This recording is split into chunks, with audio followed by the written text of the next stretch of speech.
بص يا صديقي، قبل ما نبدأ عايز أقولك إن الفيديو ده مش عادي. الفيديو ده فيه مفاجأة في الآخر هتخليك تبص لحياتك بطريقة مختلفة تماما. عشان كده لازم تكمل للنهاية وما تفوتش ثانية، لأن كلمة واحدة في الآخر ممكن تكون بداية رحلتك الجديدة.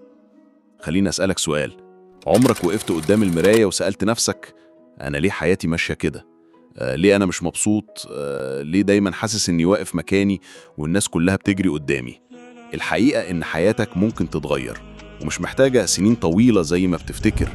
التغيير الحقيقي يقدر يحصل في 50 يوم بس. والله 50 يوم كفاية إنك تعمل نسخة جديدة من نفسك، نسخة أقوى، أنجح وأسعد.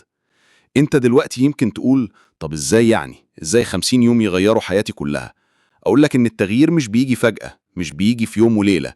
التغيير بيجي من خطوات صغيرة بتعملها كل يوم، والخطوات الصغيرة دي مع الوقت بتصنع نتيجة ضخمة. زي مثل بسيط: لو كل يوم مشيت 1 كيلو بس، بعد 50 يوم هتلاقي نفسك مشيت 50 كيلو. مش محتاج تعمل كل حاجة مرة واحدة، لكن محتاج تبدأ وتكمل. تعال نتفق.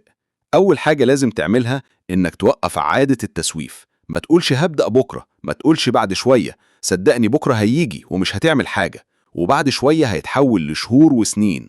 اللحظة الوحيدة اللي عندك فيها القوة إنك تبدأ هي دلوقتي، في اللحظة دي وإنت بتسمعني. طيب، إيه اللي هيحصل في ال50 يوم دول؟ أول حاجة إنك هتحدد لنفسك هدف واضح. مش هدف كبير مبهم زي أنا عايز أنجح، لأ. عايز هدف محدد.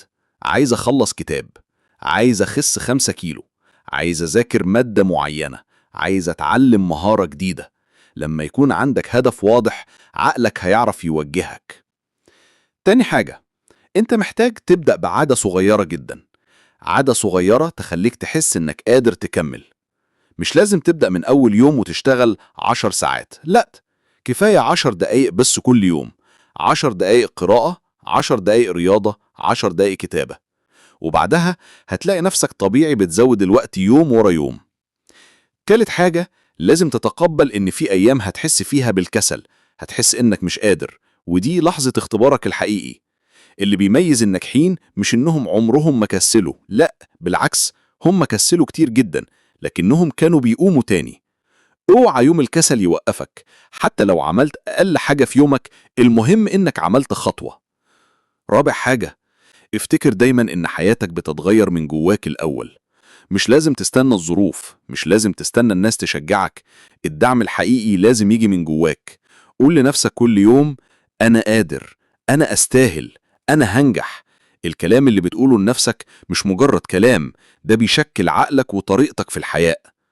دلوقتي تخيل معايا، بعد 50 يوم من الالتزام هتلاقي نفسك شخص تاني. هتصحى من النوم بطاقة غير اللي كنت متعود عليها. هتلاقي عندك ثقة في نفسك. هتحس إنك بتحترم نفسك لأنك وفيت باللي وعدت نفسك بيه. مش بس كده، الناس حواليك هتبدأ تلاحظ التغيير. هيقولوا: إيه اللي حصل؟ إزاي بقيت كده؟ وساعتها هتبتسم وتفتكر إن السر كله إنك بدأت وموقفتش. والمفاجأة اللي وعدتك بيها من الأول إنك مش محتاج معجزة عشان حياتك تتغير. المعجزة الحقيقية هي إنك تبدأ وتلتزم. الناس بتدور على أسرار النجاح وكأنها حاجة غامضة، لكن السر بسيط جدا. خطوة صغيرة كل يوم لمدة 50 يوم كفيلة إنها تخلق منك إنسان جديد. فأنا بقولك دلوقتي، ما تستناش، ما تقولش هفكر. خد قرارك من اللحظة دي. ابدأ النهاردة، حتى لو بخطوة صغيرة جدا. صدقني بعد 50 يوم هتبص في المراية وتشوف شخص مختلف. الشخص اللي طول عمرك بتحلم تكونه.